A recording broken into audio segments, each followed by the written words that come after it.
আসসালামু আলাইকুম। আমি এখন বানাচ্ছি খুবই মজার একটা ডাইল, এটাকে বলে রাজস্থানি ডাল ধোকলি। এটা যে খাইতে কতখানি মজা একবার না বানায় খেলে বুঝবেন না। তৈরি করা খুবই সহজ, একদম অন্য রকমের কিন্তু অসাধারণ স্বাদ। তো আসে নাকি শুরু করা যাক। এখানে আমি 1 কাপ অড়হর ডাল নিছি, এটাকে হিন্দিতে তুর ডাল বলে।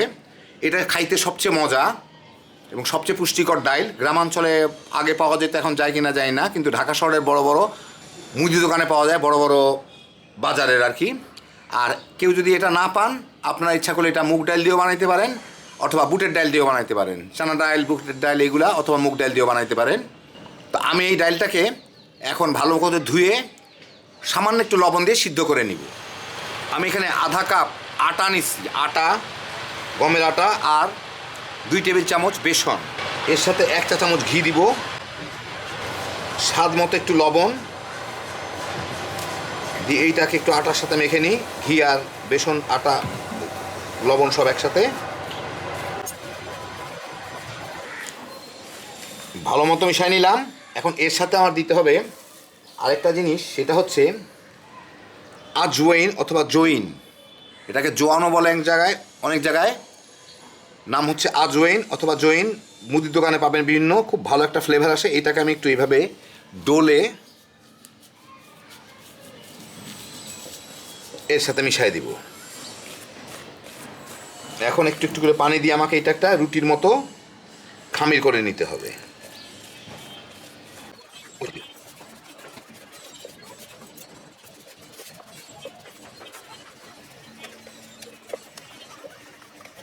সুন্দর খামির। মিনিট 5 পরে আমি এটাকে বেলে নিব। তো 5 মিনিট পরে আমি এখন খামিরটাকে একটু বেলে নিব, একটা রুটির মতো করে নিব। 4 কোনা হলে সবচেয়ে ভালো হয়, কারণ এটাকে আমার কেটে কেটে স্কোয়ার ছোটো ছোটো টুকরা করে নিতে হবে। তো দেখি আমার অসাধারণ গুণে 4 কোনা হয় কি না।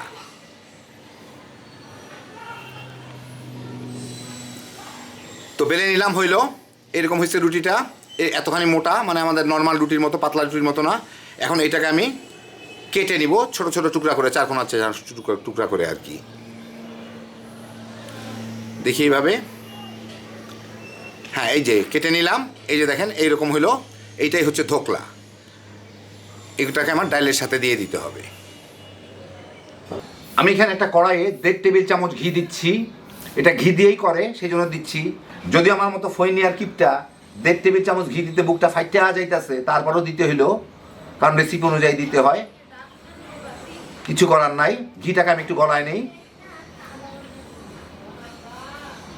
ঘিটা গলে একটু গরম হয়ে গেলে এর মধ্যে আমি দিচ্ছি এখানে আধা চা চামচ আস্ত জিরা, সিকি চা চামচ হলুদ, 1/4 চা চামচ হলুদ, 1 চা চামচ মরিচের গুঁড়া, 1 চা চামচ ধনিয়ার গুঁড়া। কারো কাছে থাকলে দিবেন, না দিলেও চলে। আমি দিচ্ছি 1 চিমটি হিং। এই যে এটাকে বলে হিং, একটা এরকম বোতলের মধ্যে আসে, 100 থেকে 150 টাকার মতো দাম। না দিলেও ক্ষতি নাই তত। এখন এইটাকে একটু নাড়াচাড়া করে নিই, হলুদের কাঁচা গন্ধটা চলে যাওয়ার পর্যন্ত। কয়েক সেকেন্ডের মধ্যেই চলে যাবে হলুদের কাঁচা গন্ধ। হলুদের কাঁচা গন্ধ চলে গেলেই এর মধ্যে আমি দিচ্ছি এখনকার দিনে 2টা টমেটো, মাঝারি সাইজের টমেটো, আমি কুচি কুচি করে কেটে রাখছি, ওগুলা। এর সাথে সামান্য একটু লবণ দিয়ে দিব, কারণ এই টমেটোটাকে আমাকে এর সাথে কষায় গলায় নিতে হবে।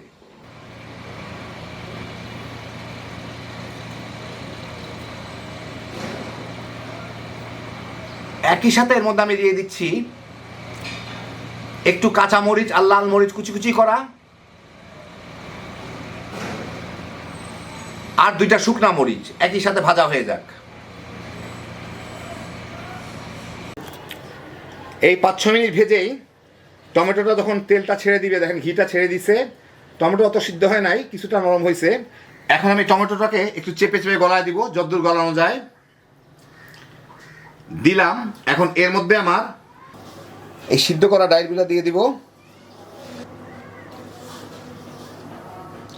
ডালগুলা দিয়ে পর্যাপ্ত পরিমাণ পানি দিব।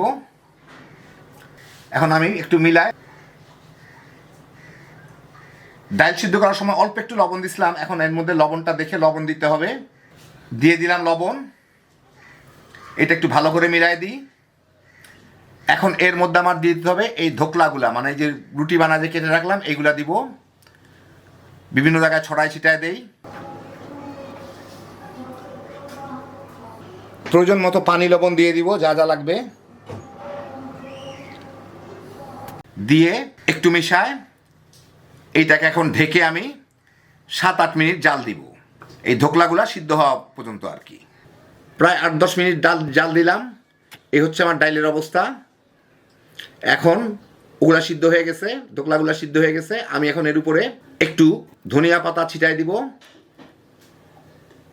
দিয়ে একটু মেখে দেই, চুলাটা বন্ধ করে দিই। এই যে দেখেন আমি এরকম ঘন রাখলাম, এটা কিন্তু আরেকটু পরে ঝোল আরও টেনে যাবে। আপনারা আপনাদের পছন্দ মতো পাতলা ঘন যেভাবে রাখবেন সেভাবে করে নিতে পারে। তো হয়ে গেল আমার দারুণ মজার রাজস্থানি ডাইল ধুকলি।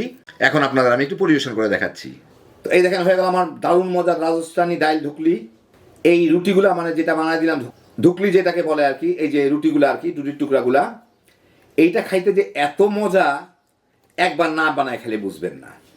অসাধারণ স্বাদ। ডাইলটা তো মজা বটেই, কিন্তু তার থেকে বেশি মজা এটা খাইতে। রুটি পরোটা কিংবা ভাত যে কোনো কিছু দিয়ে তামা তামা করে খেয়ে ফেলাইতে পারবেন। হ্যাপি জোশের একটা ডাইল। তো বেড়ে দিলাম আমি একটা বাটিতে।